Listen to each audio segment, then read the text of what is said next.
talking before foreigners about our challenges. But I needed to tell Kenyans from day one. Had I not told Kenyans today, they would be blaming us. I told Kenyans the kind of economy we inherited. Many people are uncomfortable us talking about it. But the truth must be said. That is the space we are in. And I welcome wholeheartedly that you have volunteered to help us with ideas of what we can do to manage our public debt. And what we agreed under the leadership of President William Ruto is that we found ourselves in a hole. And what you do if you're an intelligent person, when you find yourself in a hole, you first stop digging and figure out how to get out. And that is exactly what we have done.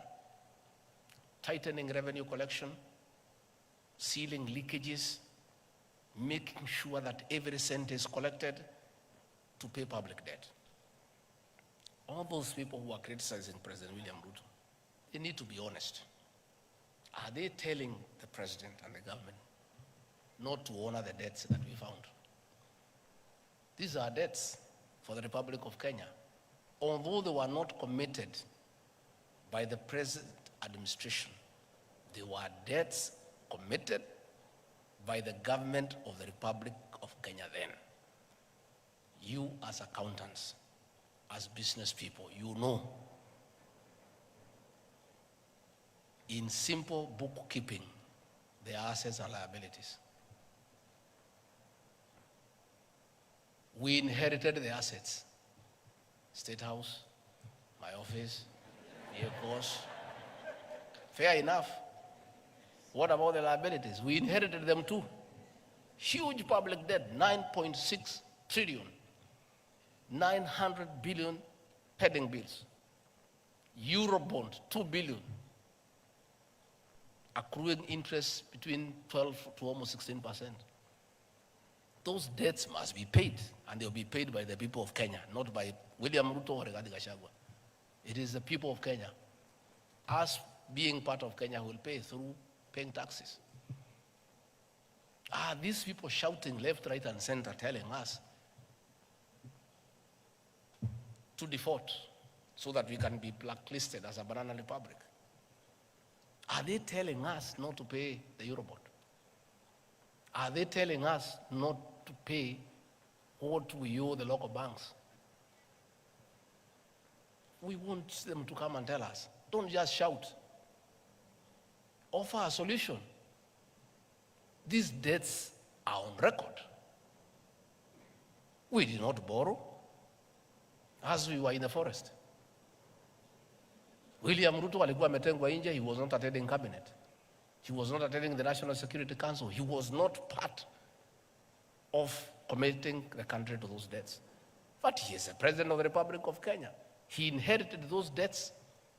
He has to figure out how they have to be paid. And we are inviting you, good people, to help us with ideas of what we do, how we can go about it, how do we avoid them in future. Through continuous engagement, through bilateral and multilateral diplomacy, the President has traveled around the country, the world, engaging multilateral leaders, the IMF, the World Bank, key partners, the United States, the People's Republic of China. Currently, he has just left Germany for France, to see how we partner with the world to get us out of the mess we are in. And it has started to pay. Yesterday, the World Bank made a huge pronouncement of $12 billion in the next 3 years. Concessional loan on very low interest, as opposed to trying to borrow money here from local banks. The IMF, 4 days ago, made a similar announcement of a huge intervention.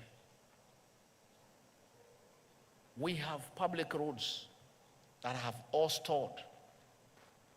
We need to get the contractors back on site. We have to get this money somehow. We did not create this situation. We found it. And they are uncomfortable when we say that's the situation we found. What do they want us to say?